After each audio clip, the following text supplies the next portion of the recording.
இயேசு கிறிஸ்துவின் நாமத்தினாலே உங்களை நாங்கள் வாழ்த்துகிறோம். என் ஆண்டவர் இயேசு உங்களுடைய இதயத்தின் கதவை தட்டுகிறார். அவருடைய வருகை சமயமா இருக்கிறது. வருத்தப்பட்டு பாரம் சுமக்கிறவர்களே, எல்லோரும் இடத்தில் வாருங்கள், நான் உங்களுக்கு இளைப்பாறுதல் தருவே சொல்கிறார். அந்த இயேசு தான் உங்களுக்கு அறிவிக்கின்றோம். என் ஆண்டவர் இயேசு அவர் மறக்காதவர், அவர் நேசிக்கிறவராக இருக்கிறார்.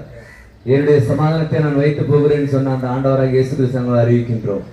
இந்த உலகம் ஏமாற்றிவிடும், கூட பிறந்தவர்கள் ஏமாற்றி விடுவார்கள், பெத்த தாய் தகப்பனோட கைவிட்டுருவாங்க. ஆனா என் ஆண்டவராக இயேசு கிறிஸ்து ஒருபோதும் கைவிட மாட்டார். என் ஆண்டவர் இயேசுக்கு நீங்க ஒரு சின்ன இடத்தை நீங்க உதயத்துல கொடுத்தீங்கன்னா, என் ஆண்டவராக இயேசு கிறிஸ்து உங்களுடைய எல்லாம் காரியத்தை அவர் எடுத்து போடுவார். கண்ணீரோடு இருக்கிறீங்களா, வேதனையோடு இருக்கிறீங்களா, துக்கத்தோடு இருக்கிறீங்களா, என் ஆண்டவராக இயேசு கிறிஸ்து எல்லாத்தையும் எடுத்து போட வல்லவராக இருக்கிறார். 2000 வருஷத்துக்கு முன்னே எல்லாம் சிலுவையிலே சுமந்து தீர்த்து விட்டார். உங்களுக்காக எங்களுக்காக ரத்தத்தை சிந்தினார். உங்களுக்காக எங்களுக்காகவும் அவர் சிலுவை சுமந்து தன்னுடைய ஜீவனையே விட்டார். எதற்காக? நம்முடைய எல்லாம் அக்கிரமத்துக்காக, எல்லாம் மீறுதலுக்காக, எல்லா சகல பாவத்துக்காகத்தான் அவர் தன்னுடைய ஜீவனை விட்டார். அவர் மரித்தவரா இல்ல, இன்றைக்கு அவர் ஜீவிக்கிறார். அன்றைக்கு செய்த அந்த அற்புதங்கள் இன்றைக்கு அவர் செய்து கொண்டிருக்கிறார்.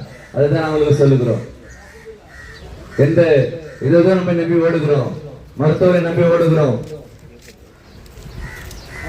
பாதங்களை நம்பி ஓடுகிறோம். ஆனா என் ஆண்டவராக இயேசு கிறிஸ்துவை நாங்கள் அறிவிக்கின்றோம். உங்க உள்ளத்துல ஏற்றுக்கொள்ளுங்க, உங்களுடைய வாழ்க்கை மாறும், உங்களுடைய வாழ்க்கை செழிக்கும். உங்களுடைய பிள்ளைகள் கீழ்ப்படையிலையா, கணவன்மார்கள் குடித்துக் கொண்டிருக்கிறார்களா, என் ஆண்டவராக இயேசு கிறிஸ்து அதில் விடுவிக்க வல்லவராக இருக்கிறார். நான் பெற்ற இன்பம் பெருமை வையம் என்று பார்க்கிறோம். நான் அந்த இன்பத்தை பெற்றுக்கொண்டோம், அந்த சமாதானத்தை பெற்றுக்கொண்டோம். அதுதான் உங்களுக்கு சொல்லுகிறோம். என் ஆண்டவர் இயேசு விடுவிக்க வல்லவராக இருக்கிறார். அந்த இயேசு தான் உங்களுக்கு சொல்லுகிறோம். என் ஆண்டவர் இயேசு ஒருவரும் கண்ணீரோடு இருப்பது அவருடைய சித்தம் கிடையாதுங்க. ஒருவரும் கரும் பிச்சையோடு அவருடைய சித்தம் கிடையாதுங்க. எல்லாம் எப்போதுமே வியாதியோட கண்ணீரோடு இருப்பது அவருடைய சித்தமே கிடையாது. என் ஆண்டவராக இயேசு கிறிஸ்து சகலத்தை அவர் முடித்துட்டார். என் ஆண்டவர் இயேசு சகலத்தை அவர் தன்னுடைய சரீரத்தில் ஏற்றுக்கொண்டார். அதுதான் நம்மளுக்கு சொல்லுகிறோம். என் ஆண்டவர் இயேசு ஒருபோதும் மறக்காதவருங்க.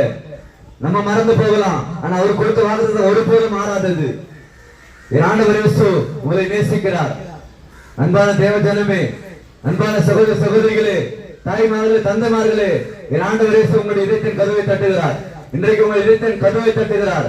என் ஆண்டவர் இயேசு நீங்க ஒரு சின்ன இடத்தை கொடுத்தீங்கன்னா, என் ஆண்டவர் உங்களுடைய வாழ்க்கை மாற்றுவார், உங்களுடைய பிள்ளைகளுடைய வாழ்க்கை மாற்றுவார். எங்களுக்கு அந்த குடியிலிருந்து விடுதலை தந்து என் ஆண்டவராக இயேசு கிறிஸ்து உங்களுடைய கணவன்மார்களை விடுதலை தர வல்லவராக இருக்கிறார். உங்களுக்கு சின்ன இடத்தை கொடுத்து பாருங்க. என் ஆண்டவர் இயேசு